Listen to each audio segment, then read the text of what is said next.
Hello, hi, very good evening, all my students. This is Sangeeta and welcome to Ganga TGT PGT home science. Ganga TGT PGT home science में आप सबका बहुत बहुत स्वागत है। तो आज हमारा टॉपिक है एनसीईआरटी कक्षा 11 यानी अध्याय 4 संसाधन प्रबंधन। इसके बारे में हम पढ़ने वाले हैं, यानी इसके बारे में हम पढ़ेंगे। किसके बारे में? संसाधन प्रबंधन के बारे में। इसमें हमें देखना है, यानी मानवीय अमानवीय साधन से संबंधित। और हमें यहाँ से 4.1 परिचय में हमें पढ़ना है। हम हर रोज अनेक क्रियाकलाप करते हैं। आप जो कार्यकलाप करते हैं उसमें से किसी एक कार्यकलाप के बारे में विचार कीजिए। आपको उस कार्यकलाप को करने के लिए निम्न में से एक या अधिक की आवश्यकता पड़ेगी। इसमें कार्यकलाप करने के लिए क्या क्या किस किस की आवश्यकता पड़ती है वो देखते हैं। सबसे पहले हमें ऊर्जा की आवश्यकता पड़ती है, ऊर्जा होनी चाहिए। दूसरे नंबर पर आवश्यक सामग्री खरीदने हेतु धनराशि होनी चाहिए। तीसरे नंबर पर ज्ञान होना चाहिए। चौथे नंबर पर भौतिक सामग्री जैसे पेपर, पेन, पेंसिल, रंग आदि होने चाहिए। अगले पर विद्यालय भवन और आगे है समय और रुचि, उत्प्रेरण, जल और वायु। अगला है कौशल, क्षमताएं एवं रुझान होना चाहिए।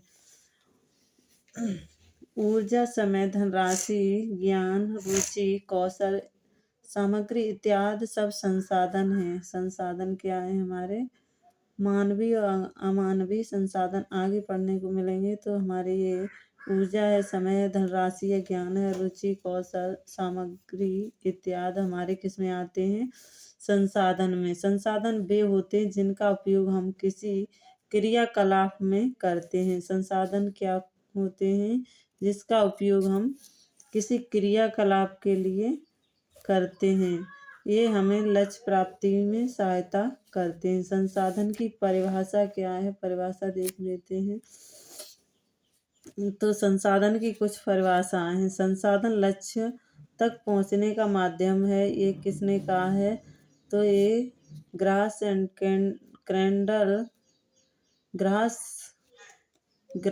क्रेंडल तथा नॉल ने कहा है। संसाधन यानी लक्ष्यों तक पहुंचने का माध्यम किसने बताया है? ग्रास, क्रेंडल तथा नॉल।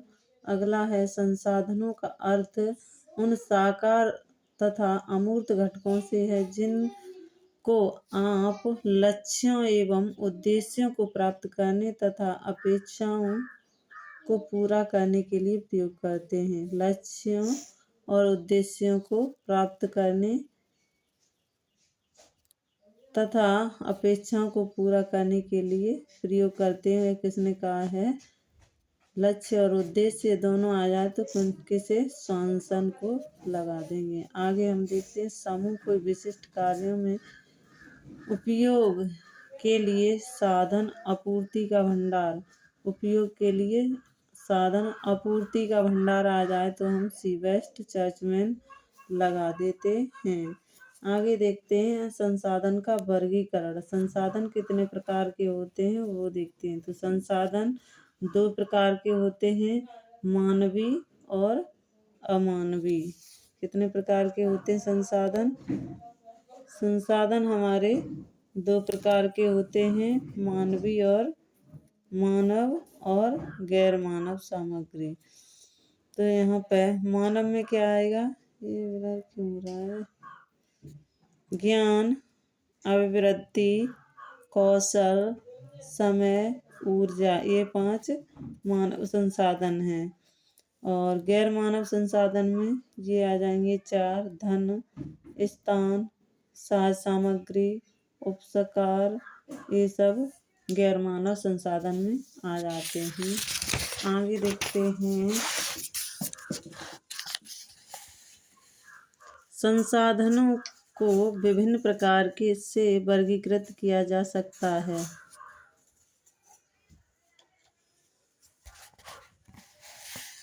संसाधनों को विभिन्न प्रकार से वर्गीकृत किया जा सकता है। नंबर 1 मानव गैर मानव संसाधन, मानव और दूसरा गैर मानव संसाधन। दूसरा है व्यक्तिगत और साझे संसाधन। तीसरा है प्राकृतिक और सामुदायिक संसाधन। ये हमारे 3 हैं। इसमें मानव और गैर मानव आ जाते हैं, इसमें व्यक्तिगत और साझे संसाधन आ जाते हैं, प्राकृतिक और सामुदायिक संसाधन। अब हम वर्गीकरणों में प्रत्येक के बारे में पढ़ेंगे। मानव और गैर मानव संसाधन। मानव में क्या आता है, ये हमने देखा है, ज्ञान, यानी ज्ञान होना आवश्यक है और शक्ति भी होनी चाहिए ज्ञान के साथ साथ। मानव संसाधन में आता है समय भी होना चाहिए। मानव संसाधन में दक्षताएं और क्षमता भी होनी चाहिए लक्ष्य प्राप्ति के लिए जो मानव संसाधन है। और व्यक्ति में अभिरुचियां भी होनी चाहिए, अवृत्तियां भी होनी चाहिए। अवृत्तियां कैसी होती हैं? अवृत्तियां 2 प्रकार की होती हैं, नकारात्मक यानी सकारात्मक दृष्टिकोण और नकारात्मक दृष्टिकोण, 2 प्रकार की होती हैं। अब आ जाओ गैर मानव। गैर मानव संसाधन में हमारा धन या मुद्रा आ जाता है। इसमें धन, मुद्रा, ये गैर मानव में। और दूसरा है मौद्रिक आय। मौद्रिक आय क्या है उसके बारे में पढ़ते हैं हम। तो परिवार के सदस्य कार्य करने के फलस्वरूप जो मुद्रा पाते हैं, जो कार्य हम करते हैं, परिवार के जो सदस्य हैं वो कार्य के बदले जो भी मुद्रा मिलती है हम उसे मौद्रिक आय कहते हैं। अब आगे देखते हैं दूसरे नंबर पर भौतिक संसाधन क्या है। भौतिक संसाधन ये 2 प्रकार के, यह साधन भी मानवीय साधनों की भांति काफी महत्वपूर्ण है। इनका प्रयोग साधनों के क्रय के लिए किया जा सकता है, परंतु भौतिक साधनों की सहायता से केवल भौतिक वस्तुओं का ही क्रय किया जा सकता है तथा इनके द्वारा मानवीय साधनों का पाना कठिन है। यानी भौतिक संसाधनों के द्वारा मानवीय साधनों को पाना कठिन है। इससे क्या होता है, वस्तुओं का क्रय किया जा सकता है तथा इनके द्वारा मानवीय साधनों को पाना कठिन होता है। अगला है वस्तुओं एवं संपत्ति। इसके अंतर्गत परिवार की चल अचल, टिकाऊ व नाशवर सभी वस्तुएं एवं संपत्ति आती हैं जो मुद्रा द्वारा प्राप्त की जाती हैं, जैसे मकान, परिवार के लिए उपलब्ध साधन, खाद्य पदार्थ, घर में उपलब्ध विभिन्न उपकरण, वस्त्र आदि हैं। व्यक्तिगत और साझे संसाधन क्या हैं उसके बारे में देखते हैं। वे संसाधन जो व्यक्ति के पास केवल निजी उपभोग के लिए उपलब्ध हैं। व्यक्तिगत कौन से संसाधन हैं जो व्यक्ति के लिए निजी यानी खुद के लिए उपलब्ध हैं, वे मानव या गैर मानव संसाधन हो सकते हैं। आपका अपना कौशल यानी ज्ञान, समय, स्कूल बैग, आपके कपड़े व्यक्तिगत संसाधन के कुछ उदाहरण हैं। साझे संसाधन क्या है? ये इस तरह के संसाधन हैं जो समुदाय और सोसाइटी के कई सदस्यों के लिए उपलब्ध होते हैं, जैसे साझा संस्कृत, प्राकृतिक समुदाय।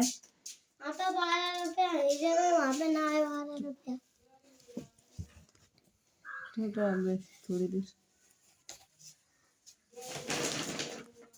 ये इस तरह के संसाधन हैं। साझे संसाधन ये हमने देख लिए। साझे संसाधन क्या है? प्राकृतिक और सामुदायिक आधार। अब आगे देखते हैं प्राकृतिक और सामुदायिक संसाधन। प्राकृतिक संसाधन में पाए जाने वाले संसाधनों को हम प्राकृतिक संसाधन कहते हैं। ये संपूर्ण जन समुदाय के लिए सुलभ हैं। अपने पर्यावरण की सुरक्षा के लिए हम सभी का दायित्व है कि हम इनका विवेकपूर्ण ढंग से उपयोग करें। आगे देखते हैं सामुदायिक सुविधाएं।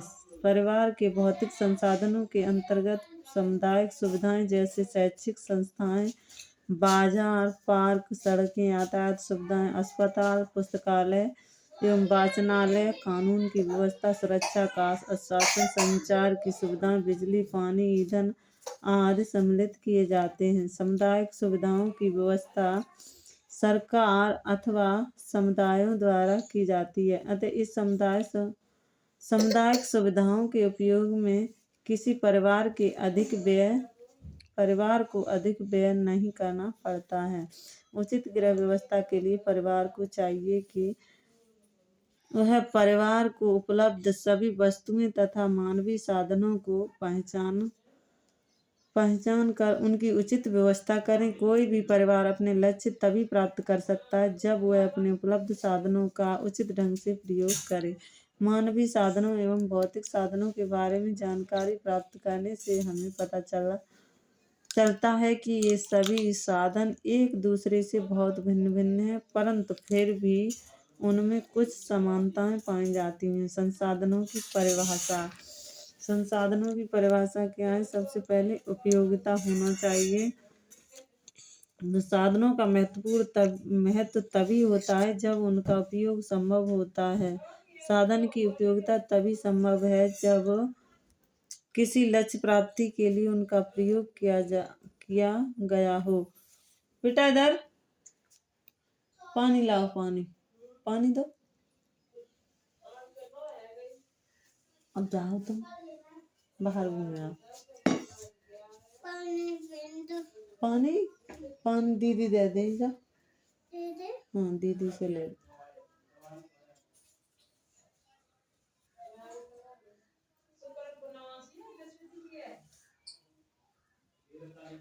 कई पदार्थ यदि नए होते हैं तो उनका उपयोग करके देखा जा सकता है। तो उपयोगिता प्रबंधनीय सभी साधनों की यह विशेषता होती है कि वे सीमित होते हैं। व्यवस्था का महत्वपूर्ण इसीलिए है कि साधन सीमित हैं। यदि साधन असीमित हैं तो व्यवस्था अनावश्यक है। साधन जितना अधिक सीमित है, व्यवस्था उतनी ही महत्वपूर्ण होती है। साधनों का व्यवस्थापन इसी दृष्टिकोण से किया जाता है। आगे देखते हैं साधनों की अंतर संबंधता। परिवार या समूह में न केवल व्यक्ति साधनों के उपयोग के संबंध में निर्णय लेने पड़ते हैं। क्या है? परिवार या समूह में न केवल व्यक्तिगत साधनों के उपयोग के संबंध में निर्णय लेने पड़ते हैं, वरन उनके अंतर संबंध के संबंध में भी निर्णय लेने पड़ते हैं। योग्यता को समय के उपयोग शक्ति की मात्रा कभी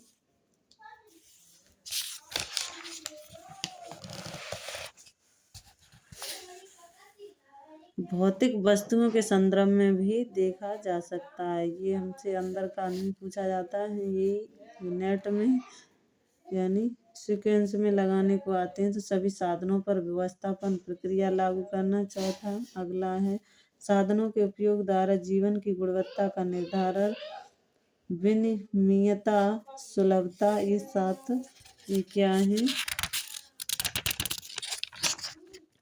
ये साधनों की विशेषताएं हैं। विशेषता में क्या क्या आता है ये देखते हैं। विशेषता में पहला होगा उपयोगिता, दूसरा होगा प्रबंधनीय, तीसरा हो गया साधनों की अंतर संबंधता, चौथा हो गया हमारा सभी साधनों पर व्यवस्थापन प्रक्रिया लागू होती है। अगला है साधनों के उपयोग द्वारा जीवन की गुणवत्ता का निर्धारण, और 6 नंबर पर विनिमयता, और बाद में सुलभता। आगे देखते हैं क्वेश्चन कहाँ से बनता है। तो देखते हैं इसमें प्रबंधन प्रक्रिया में कितने चरण होते हैं। तो इसमें प्रबंधन प्रक्रिया में 5 चरण होते हैं। तो प्रबंधन प्रक्रिया में 5 पहलू होते हैं। तो पहला नियोजन, आयोजन, कार्यान्वयन, नियंत्रण एवं मूल्यांकन। यहाँ से क्वेश्चन सेम ऐसा ही बना हुआ है। तो नियोजन, आयोजन, क्रियान्वयन और नियंत्रण, सबसे बाद में मूल्यांकन। अगर नियोजन नहीं है तो आयोजन आ जाता है, आयोजन के बाद क्रियान्वयन। नियोजन, आयोजन, क्रियान्वयन, नियंत्रण और मूल्यांकन। नियोजन आगे देखते हैं कहाँ से क्वेश्चन। ये नियोजन के चरण कितने हैं। तो नियोजन के 5 चरण हैं। नियोजन के 5 चरण हैं। इसमें क्या है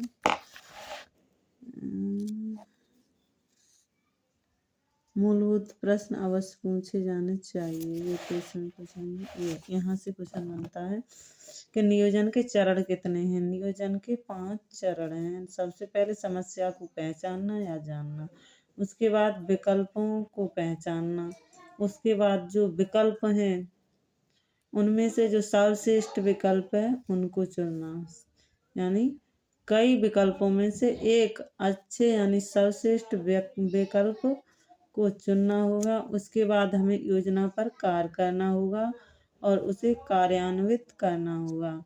उसके बाद हमें परिणाम को स्वीकार करना होगा, हमारा क्या परिणाम है उसे देखना होगा। यहाँ हम देखते हैं कुछ परिभाषाएं दी हैं, वो भी देख लेते हैं। तो ये तो नियंत्रण, ये हमने देख लिया है। सभी आयोजन कार्यान्वयन नियंत्रण और सबसे बाद में नियंत्रण है, बाद में मूल्यांकन। हाँ, इसमें ये बाद में मूल्यांकन है।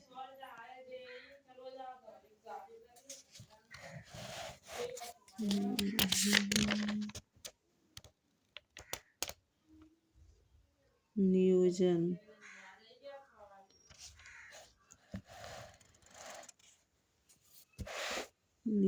देखते हैं। नियोजन में क्या, किसी भी प्रबंधन प्रक्रिया का प्रथम चरण है। इसमें हम लक्ष्यों की प्राप्ति, यहाँ से क्वेश्चन बना हुआ है, लक्ष्यों की प्राप्ति तक पहुँचने के मार्ग की कल्पना करने में सहायता मिलती है। किससे? नियोजन से। आगे हम देखते हैं, ये नियोजन के चरण हैं 5। ये समस्या की पहचान और अनेक विकल्प का चयन, अनेक विकल्पों में से एक विकल्प का चयन, फिर एक विकल्प का चयन हो जाने के बाद योजना कार्य करना और उसे क्रियान्वित करना, बाद में परिणाम को स्वीकार कर लेना। आगे है आयोजन।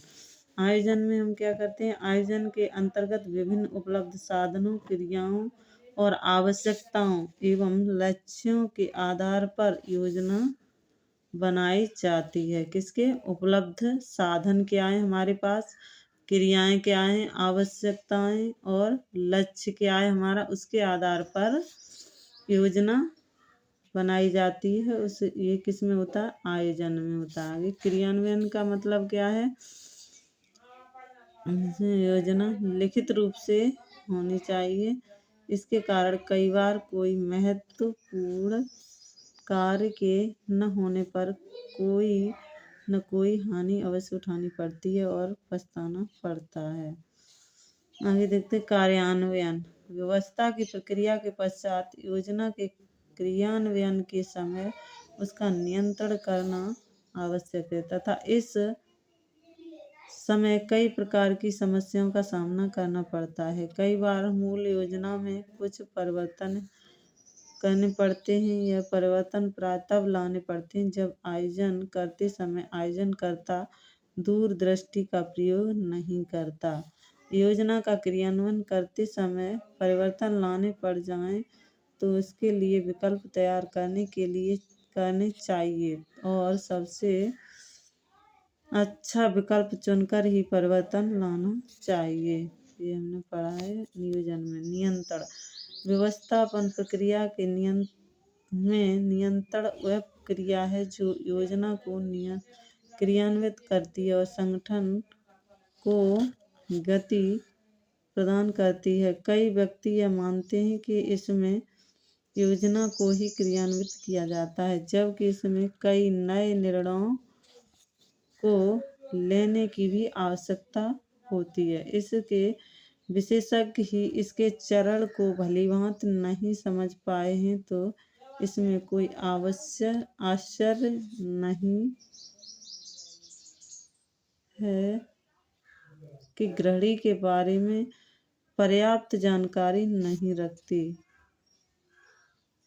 योजना क्रिया की विधि को स्थापित करती है जिसे कि व्यवस्थापन भविष्य में क्रियान्वित करता है। जिस प्रकार यह महत्वपूर्ण होता है कि वह कहाँ जाना चाहता है, उसी प्रकार पूर्व निर्धारित की योग्यता भी महत्वपूर्ण है।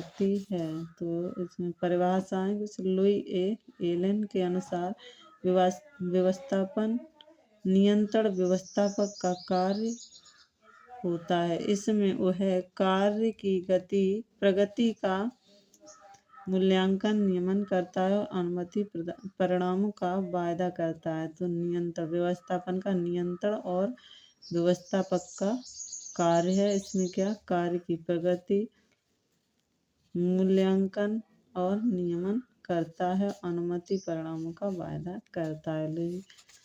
लुईस एलन ने कहा। निकल एवं डार्सी ने क्या परिभाषा दी है, तो यह एक ऐसे यंत्र के समान है। क्या इन्होंने एक यंत्र के समान किसने बताया है, निकल एवं डार्सी ने योजना को इच्छित परिणामों तक पहुंचने हेतु दिशा प्रदान करता है।